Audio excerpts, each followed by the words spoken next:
안녕하세요. 축진먹입니다. 이번 영상은 레알 마드리드 그리고 바르셀로나 경기를 간단하게 리뷰해보는 시간이고요. 레알 마드리드가 라요 바이에카노와 0대0 무승부를 거뒀습니다. 오늘 경기 발베르데가 라이트백으로 선발했고 브라임 디아스가 오랜만에 선발 출전했습니다. 그리고 디나이선의 짝으로 아센시오가 출전했고요. 오늘 경기는 별로 만족스럽지 못한 경기력으로 이 선두 경쟁에 적신호가 생기는 경기였습니다. 과연 경기는 어땠는지 간단히 알아보도록 하겠습니다. 일단 오늘 경기 디나이선 얘기를 안 할 수가 없을 것 같아요. 디나이선이 어떻게 보면 레알 마드리드에서 그동안 아주 좋은 영입으로 평가받았었거든요. 근데 이번 경기에서는 사실 아쉬운 점을 많이 노출하면서 결국엔 전반전 45분만 소화하고 교체를 당했습니다. 오늘 디나이선의 느낌을 봤을 때는 리버풀전의 그런 심리적인 압박이 이번 경기에서도 나왔다, 이렇게 얘기할 수 있을 것 같아요. 일단 첫 번째, 뛰어나가는 타이밍이 상당히 부정확했습니다. 그러면서 상대에게 지금 왼쪽 그림과 같이 넓은 공간을 노출하게 되는 상황이 나오고요. 그 다음에 상대 공격수들에게 압박당했을 때 리버풀전과 비슷하게 이 패스하는 장면에서 조금 힘들어하는 모습들이 있었습니다. 그리고 디나이선이 리그에서 보면 공중볼 경합, 승리 관련된 통계 같은 거는 꽤나 좋은 편이에요. 근데 실제로 이제 경기에서 드러나는 거 보면 그 경합이 수치만큼 좋지는 않을 때가 많습니다. 이제 오늘 같은 경기에서도 높은 공이 떨어졌을 때 디나이선이 헤더를 하긴 하는데 충분히 동료에게 걷어낼 수 있는 그런 상황에서 자꾸 상대편한테 공을 걷어내는 상황들이 많았습니다. 수비는 물론 안 걷어내는 것보단 낫지만 걷어낼 때도 그런 방향 선택에 따라서 그 수비의 클래스가 달라지곤 하거든요. 근데 오늘 하위선의 그런 걷어내기, 방향 선택 이런 것들은 좀 아쉬웠다고 볼 수 있겠습니다. 그래서 디나이선이 레알 마드리드 오고 나서 거의 고정적으로 선발 기회를 받았었는데 지금 레알 마드리드 센터백 중에 가장 컨디션이 좋은 건 저는 밀리탕이라고 생각하거든요. 그럼 밀리탕을 유지하고 아센시오와 하위선을 경쟁시키는 이런 그림을 그려보는 게 어떨까라는 생각이 들 정도로 오늘 경기는 그렇게 좋지 않았습니다. 그 다음 오늘 경기 문제는 이 상대 라이트백 라치우라는 선수가 레알 마드리드의 왼쪽 수비를 엄청나게 잘 공략했다는 건데요. 그쪽에서 슈팅도 많이 나오고 크로스도 많이 나오고 레알 마드리드가 상당히 당황한 모습들이 있었습니다. 이 문제점을 제가 왜 그럴까 하고 생각을 해봤는데 카레라스가 상대의 오른쪽 윙어한테 묶여있는 상황들이 많더라고요. 그러니까 카레라스가 이 오른쪽 윙어와 1대1을 하고 있으면 꼭 이 라치오라는 라이트백이 오버래핑을 많이 돌아줍니다. 그런 상황에서 자꾸 라치오한테 공간을 허용하는 장면들이 많이 나왔죠. 사실 레알 마드리드가 이번 경기에서는 투볼란치 시스템이라고 보기 어려웠거든요. 카마빈가 원볼란치에 벨링엄 왼쪽 메잘라, 귓러 오른쪽 메잘라 요런 느낌이라고 봐야 될 것 같거든요. 물론 이제 귓러는 여러 위치 움직이면서 플레이를 하긴 했지만 어쨌든 이런 상황에서 포백 앞을 정식적으로 보호해줄 선수는 카마빈가 한 명이라는 거. 이런 부분 때문에 또 카레라스가 원래 위치보단 조금 앞쪽으로 나와서 수비할 수밖에 없었고 이제 거기서 오른쪽 윙어한테 묶여버리면 라치우를 막아줄 선수가 없었다. 이런 딜레마가 계속해서 반복되는 상황이 나왔습니다. 그래서 그런 부분들도 오늘 레알 마드리드의 수비도 흔들렸던데 기여를 한 게 아닌가 싶고요. 그 다음 오늘 레알 마드리드의 공격에서도 큰 문제가 발생했습니다. 바로 박스 진입할 때 공격 패턴이 너무 단순했다는 건데요. 레알 마드리드를 흔히 트란의 자율성이라고 표현합니다. 그런데 자율성의 퀄리티가 떨어지면 문제가 되겠죠. 말 그대로 선수들의 개인 능력이 떨어졌을 때는 그런 것들을 어떻게 극복하는지가 되게 중요한 포인트가 되는데 오늘은 그 개인 능력이 막히는 것이 계속 반복되면서 답답한 공격 과정이 좀 지속이 됐습니다. 지금 그림처럼 비니시우스가 개인 능력으로 진입하려고 했지만 한두 명 제치고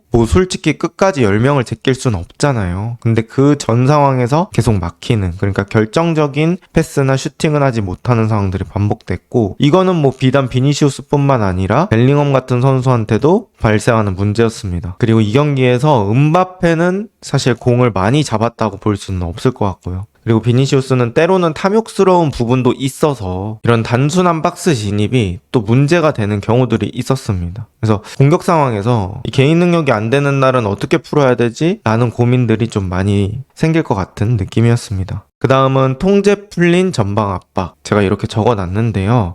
레알 마드리드가 이 전방 압박의 폼이라고 하죠. 그런 것들이 시즌 초반에는 되게 잘 올라가고 있었거든요. 엄청나게 연승할 때도 그렇고. 근데 이제 최근에 2경기 동안 승리를 못했을 때는 전방 압박에서 사소한 문제들이 발생하고 있습니다. 레알 마드리드가 그동안은 지속적인 압박을 통해서 소유권을 만들어내는 그런 빈도들이 있었는데 이번 경기에서는 압박 상황에서 지금 그림과 같이 가운데 있는 가장 돌아설 수 있는 선수, 수비형 미드필더를 쉽게 냅두는 모습들이 있었고 여기서 전개된 패스가 바로 역습으로 이어지는 일들이 있었습니다. 그래서 사실 전방 압박이 잘 안 되다 보니까 상대의 역습을 허용하는 빈도가 높았고 소유권을 많이 가져가지 못하는 그런 것들이 생겼습니다. 당연히 레알 마드리드의 공격 기회도 줄었죠. 이렇게 해서 레알 마드리드가 2경기째 승리를 거두지 못하고 있습니다. 리버풀전에선 패배하고 이번 경기에서는 이겼습니다. 그런데 그 상황에서 경기력이 좀 무기력하다는 게 포인트가 되겠죠. 게임 전체적으로 답답한 흐름을 가져갔었고요. 개인 능력에 좀 의존하는 그런 공격 형태를 많이 보여줬던 것 같습니다. 이런 상황에서 잘 안 되는 날은 어떻게 할지도 생각을 해봐야 될 것 같아요. 일단 제가 느꼈을 때는 시도 횟수 자체를 늘리는 게 단기적인 해결책이 될 수 있을 것 같습니다. 개인 능력이 잘 안 되더라도 어쨌든 간 계속 시도할 수 있는 환경을 만들어주면 조금이라도 확률이 올라가긴 하잖아요. 근데 오늘 일단 레알 마드리드는 뭐 개인 능력이 많이 막혔던 것도 있는데 공격 기회가 지난 경기들만큼 많지 않았다는 게 또 포인트가 될 것 같습니다. 그럼 역설적으로 수비를 더 잘해야 돼요. 그러니까 이 공격 기회를 많이 만들려고 한다고 하면 상대한테 전방 압박을 제대로 가해서 거기서 얻어지는 공으로 인해서 공격을 또 하게 되니까 역설적으로 좋은 압박이 들어가야 된다는 그런 딜레마가 있습니다. 자, 그럼 바르셀로나 얘기도 한번 해보도록 하겠습니다. 레알 마드리드가 비기고 바르셀로나는 이겼습니다. 셀타비고 상대로 2대4 대승을 거두면서 선두 경쟁에 또 긴장감을 불어넣어 줬는데요. 레반도프스키가 오랜만에 선발 복귀했고 이 경기에서 해트트릭을 달성했습니다. 그리고 올모, 페르민 로페스 동시 기용을 했고요. 약간은 공격형 미드필더 성향의 선수 2명이 있기 때문에 되게 공격적인 라인업이라고 볼 수 있겠습니다. 그리고 아라우오, 쿠바르시 동시 센터백 기용하면서 또다시 새로운 조합을 가지고 나온 바르셀로나입니다. 오늘 일단 좋지 않았던 장면부터 한번 얘기를 해보면 바르셀로나 오프사이드 라인이 뚫리는 빈도가 계속해서 높아지고 있는 느낌입니다. 이번 경기에서도 첫 실점에 기점이 됐죠. 지난 시즌의 리그 경기에서도 이글레시아스한테 실점을 많이 허용했던 바르셀로나거든요. 이렇게 오프사이드 라인이 뚫리면서. 근데 이번 경기도 이글레시아스한테 실점을 당했습니다. 그리고 아라우오는 뭔가 이런 라인을 잡을 때 리더 역할을 좀 해줘야 되거든요. 사실 쿠바르시, 발데 이런 선수들 어리기도 하고 어쨌든 중앙에 있기 때문에 아라우오가 가운데서 라인 올려라 밀어라 뭐 이런 것들을 조정을 해줘야 되는데 아라우오는 약간 그냥 4명의 플레이어 중 1명으로 게임하는 듯한 느낌이 듭니다. 그러니까 리더가 아니고 그냥 일원인 거죠. 그래서 그런 부분에서는 아라우오가 이 오프사이드 트랩 체제에서는 수비 리더를 할 수 있을까라는 생각이 좀 계속 들었고요. 그 다음에 오늘 경기에서는 주로 발데가 오프사이드 라인을 맞추지 못했기 때문에 뚫리는 경우가 많았거든요. 그러니까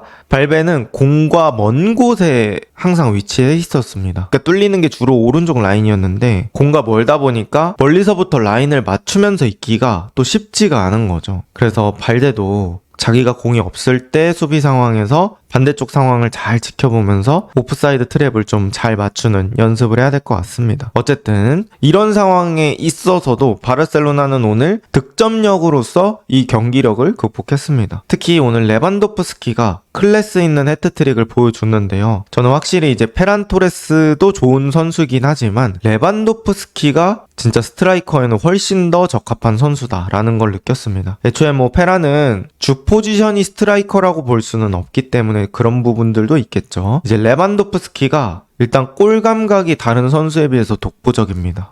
이거는 나이를 먹어도 전혀 떨어지지 않았습니다. 역시 레전드입니다. 그냥 발 갖다 대면서 득점하는 거라든지 특히 이제 레반도프스키의 3번째 골 헤더 득점은 정말 난이도 높은 그런 득점이었거든요. 근데 머리로 잘 돌렸고요. 또 위치 선정이나 공을 갖다 대는 능력이 확실히 클래스가 좋습니다. 위치 선정 능력이 또 기가 막혀요. 공 없을 때 공이 떨어질 것 같은 위치로 잘 가 있습니다. 있습니다. 뭐 지난 시즌에도 뭐 나쁘게 말하면 받아먹기 골, 좋게 말하면 포처 같은 느낌의 득점이 많았거든요. 그런 감각이 아직까지 잘 유지가 되고 있는 것 같습니다. 그리고 제가 느꼈던 건 페란에 비해서 등지는 능력이 훨씬 좋습니다. 이거는 뭐 몸의 사이즈도 그렇고 레반도프스키가 훨씬 더 스트라이커 자리에서 오래 했기 때문에 그 버티는 노하우가 있다고 생각을 하거든요. 근데 이렇게 레반도프스키가 등을 져주니까 셀타비고가 앞에서 전방 압박하더라도 한 번은 버텨줄 수 있는 느낌이 나더라고요. 그러면서 이제 셀타비고의 센터백이나 뒤쪽에 있는 수비들을 바짝 끌어당긴 다음에 오픈이 되니까 확실히 이 등져주는 거 하나만으로도 경기가 수월해지는 느낌을 받았습니다. 그래서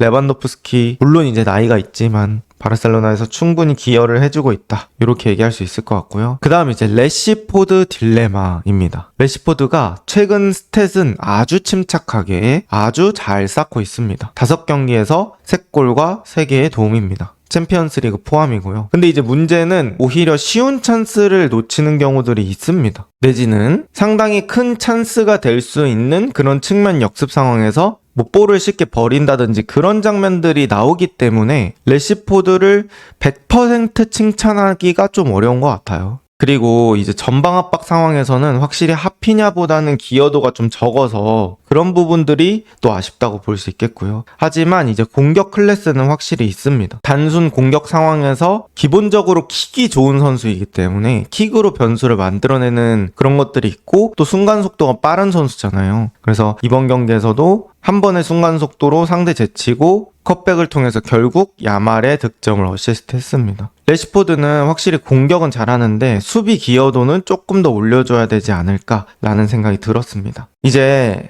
바르셀로나는 생각보다 어려운 4연전을 맞이하게 되었습니다. 일단은 아틀레틱 클루브와의 경기가 바로 있고요. 그리고 첼시, 그리고 데포르티보, 그 다음에 알레티인데요. 뭐 데포르티보는 그렇다 치더라도 나머지 3경기는 상당히 좀 타이트할 것 같고요. 이런 상황에서 저는 페드리가 없는 게 좀 걸림돌이 될 것 같습니다. 일단 오늘 경기만 보면 페드리 없이 게임을 승리했다, 이거는 아주 긍정적으로 볼 수 있는 부분인데, 제가 듣기로는 이제 페드리가 한 6주 정도 얘기가 나오고 있거든요. 그래서 뭐 A매치 기간 포함한다고 하더라도 페드리가 없는 채로 어느 정도 경기를 치러야 하는데, 거기서 오늘 경기 또 대용이 퇴장을 당했습니다. 그러면서 다음 경기는 페드리와 더용이 중원에 없을 예정이고요. 그런 상황에서 중원 구성이 또 포인트가 될 것 같습니다. 그리고 지금 레알 마드리드와의 격차는 승점 3점 차로 줄어들었거든요. 근데 이제 바르셀로나가 어쨌든 레알 마드리드와 마지막까지 우승 경쟁을 한다고 하면 여기서 레알한테 승점을 똑같이 만들더라도 승자승 원칙에서 밀리기 때문에 우승은 어렵거든요. 그래서 다음 엘클라시코가 더더욱 중요할 것 같고, 어쨌든 이 무시무시한 일정 상황 속에서 어떻게 승리를 만드느냐가 중요할 것 같습니다. 상대적으로 레알 마드리드가 지금 좀 컨디션이 안 좋긴 하지만 일정은 레알 마드리드가 훨씬 좋거든요. 그래서 이 11월 말에서 12월 일정에 또 바르셀로나가 어떻게 승점을 누적시킬지가 중요한 라리가 우승 싸움입니다. 과연 라리가의 우승팀은 누가 될까요? 이번 영상은 여기까지입니다. 좋은 하루 보내세요.